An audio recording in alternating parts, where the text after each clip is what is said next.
Okay, another application problem of derivatives. This is number 31 in the exercise section. It says the cost C in dollars of producing X units of a product is given by this formula. Okay, this is what we call a cost function. So you tell me how many units of this product, whatever it is, that we're producing, and C tells me the cost of producing that number of units. Okay. Now, a couple of parts here kind of relating ideas, but basically they want us to compute the derivative of this function and interpret it. So part A is not a derivative calculation. In part A of this problem, they say find the additional cost when the production increases from 9 to 10 units. Okay, so what they're really looking for is the difference in cost from producing 10 units versus just 9 units. Okay, so they want us to find the cost of producing 10 units, so C of 10.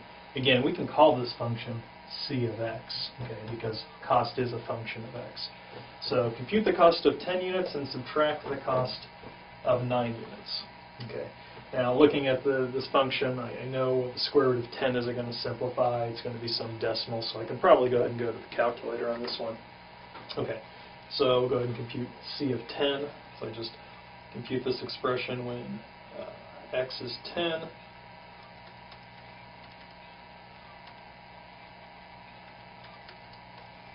Okay, and that gives me 511, say 38, and then C of 9, okay, which is 510.8. Okay, so if I take the difference of those two things,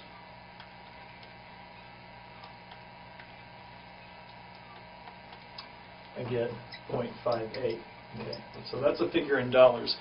That's the additional cost of producing that unit between the 9th and the 10th unit. You could say it's the additional cost of producing the 10th unit once you've already produced 9. Okay. Now, Part B asks for something a little bit different. If you read Part B in the problem, they say, find the marginal cost when x is 9. Okay. So marginal cost is just a fancy way of asking for the derivative of the cost function when x is 9. Okay. So here's what we're going to do. We're going to have to take the derivative of this cost function, 3.6, times the square root of x, but I'll write that as x to the power 1/2. Okay, of course, I'm doing that because I have power rule here to take the derivative of x to a power. Okay, so I can do a couple of rules here, which I'm going to do together at once. You know, to compute this derivative, I first would use the sum rule. I can take the derivative of each of these terms separately and then add together. But also right here, with that first derivative, I can factor the 3.6 outside. So what I can do is get 3.6 times the derivative of x to the 1/2 plus the derivative of 500. Okay. So what is this going to be? Well, here I just use the power rule, right? 3.6 times 1/2 x to the power. Remember, I subtract 1 from the power. I bring it down and subtract 1. So the new power is negative 1/2. And of course, the derivative of a constant is 0. Okay. So I think what you get here is 1.8 times x to the power negative 1/2, which is 1.8 over the square root of x. Okay. So that's the derivative of the cost function. This is the marginal cost function. Now, if they ask us in this problem to compute the marginal cost when x is 9, okay, so they want C prime of 9. And to compute that, we just put 9 in for x and see what we wind up with. Okay, so I'm going to take 1.8 divided by the square root of 9, which is, of course, 3. Okay.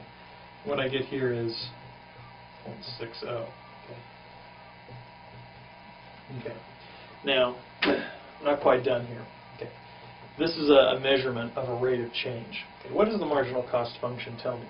It tells me how fast cost is increasing or decreasing, probably increasing, per additional unit we produce. Okay, so C prime of 9 is 0.60. That means cost is increasing by 60 cents per additional unit.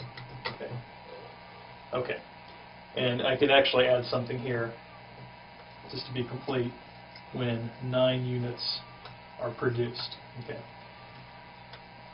So part C of this problem asks us to interpret these two things and maybe describe a little bit about the difference. I think their exact words are compare the results of part A and B. Okay. Well, of course, they're pretty close to each other, and and there's a reason for that. What did we do in Part A? Well, we computed the actual change in cost from producing 9 units to 10 units. So you can interpret this as exactly the cost of producing that 10th unit, okay? Because that's how much cost increased from going from 9 to 10 units. Okay, C prime of 9 is a very close number, but it's intuitively something a little bit different. See, what we're doing is we're computing the rate of change of the cost function when we're producing 9 units, okay? So that means right at that one moment in time when we're producing 9 units, okay, the cost function is increasing at a rate of 60 cents per additional unit, okay? Now, if you read that literally, it would seem to indicate that when we go from the 9th unit to the 10th unit, we should be exactly 60 cents higher. We found that we were only 58 cents higher in cost. Well, of course, the derivative itself is changing, and there's a kind of a point here where we of course think about producing a whole number of units, but the derivative itself isn't constant for this function. So right at that moment when we're producing 9 units, the cost function is increasing at a rate of 60 cents per unit.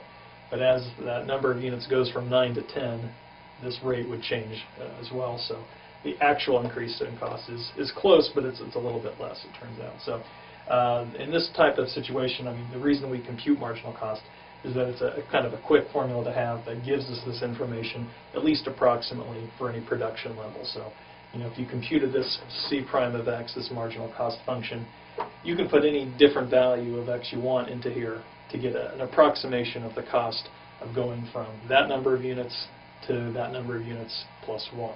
Okay, so if I put 100 into the derivative here, I would get the marginal cost of producing that next unit when I've already produced 100.